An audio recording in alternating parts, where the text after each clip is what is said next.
Written by Maurice Ogden. Narrated by the Hangman. Into our town the hangman came, smelling of gold and blood and flame.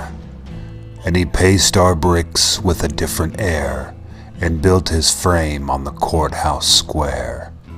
The scaffold stood by the courthouse side, only as wide as the door was wide.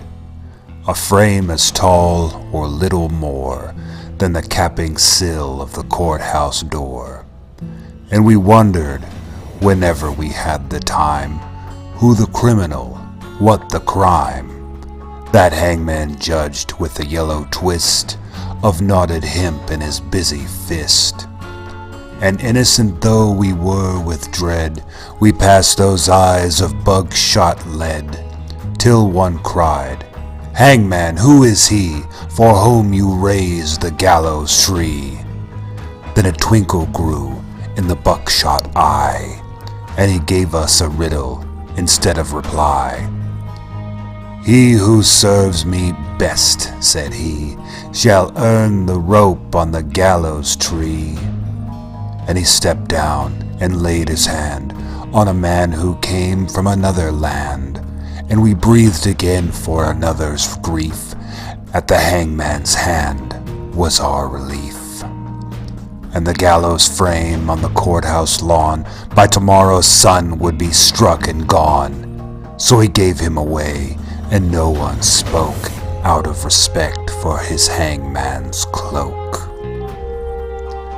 The next day's sun looked mildly down on roof and street in our quiet town, and stark and black in the morning air, the gallows tree on the courthouse square. And the hangman stood at his usual stand, with a yellow hemp in his busy hand, with his buckshot eye and his jaw like a pike, and his air so knowing and businesslike. And we cried, "Hangman, have you not done yesterday with the alien one?" Then we fell silent and stood amazed. Oh, not him was the gallows raised. He laughed as he looked at us. "Did you think I'd gone to all this fuss to hang one man? That's a thing I do, to stretch the rope when the rope is new." Then one cried, "Murderer!" One cried, "Shame!" And into our midst the hangman came. To that man's place do you hold, said he, with him that was meant for the gallows tree? And he laid his hand on that one's arm, and we shrank back in quick alarm. And we gave him way, and no one spoke, out of fear of his hangman's cloak. That night we saw with dread surprise the hangman's scaffold had grown in size. Fed by the blood beneath the chute, the gallows tree had taken root. Now as wide or a little more than the steps that led to the courthouse door, as tall as the writing or nearly as tall, halfway up the courthouse wall. The third he took, we had all heard tell, was a usurer and infidel.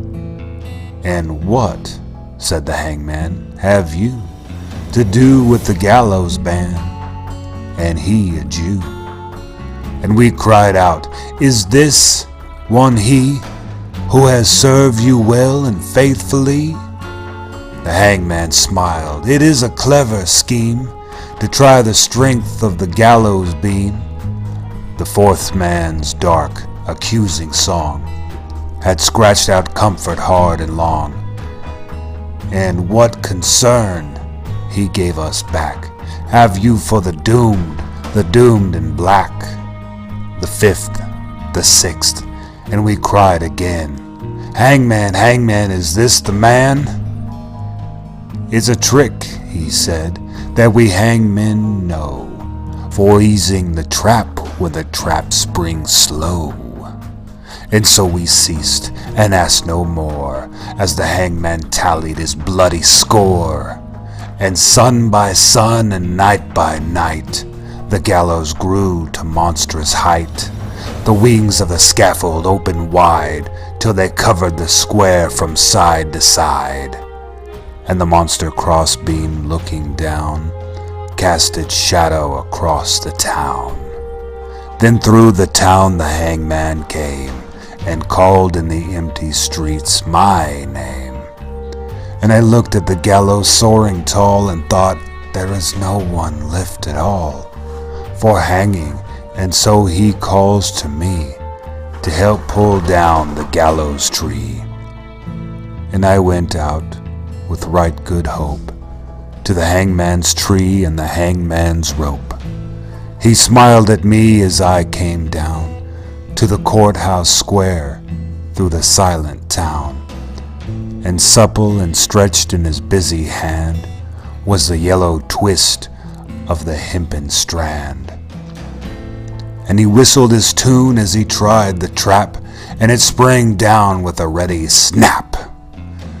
And then with a smile of awful command he laid his hand upon mine hand. You tricked me, hangman, I shouted then, that your scaffold was built for other men. And I no henchman of yours, I cried. You lied to me, hangman, foully lied. Then a twinkle grew in his buckshot eye. Lied to you, tricked you, he said, not I. For I answered straight and told you true. The scaffold was raised for none of you. For who has served me more faithfully than you with your coward's hope, said he.